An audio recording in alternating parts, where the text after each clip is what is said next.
না কো ভাই কো সিলভার কয় টাকা দি ভাই কও সিলভারটা 200 এ ভাই বউনি হবে 90 টা লেবু বউনি হবে কোনোই নাই এ পাবনার কলে মই এই মাছ লয় এটা হচ্ছে ধানের কাটার মাছ ধানের কাটার মতো না একটা টেহার কোনো খাজনা নাই বলে এত সুযোগ হইছে এর সাথে আর সুযোগ নাই আর কি চাই হ্যাঁ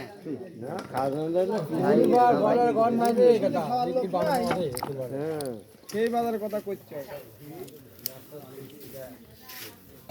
কাকা শিল্প কত এ বড়টা কাকা 150 মারি দে একবারে মাঙা মাঙে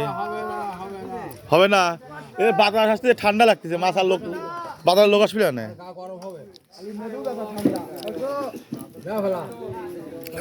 খালি মধু কাকা গাছে বুঝতে দাও বলা মাছ ও মাছ কি থাকে নিয়ে দুধ পিঠে নিয়ে চলে যাবে নি মা আরে তো কাটা হলে কাম হতো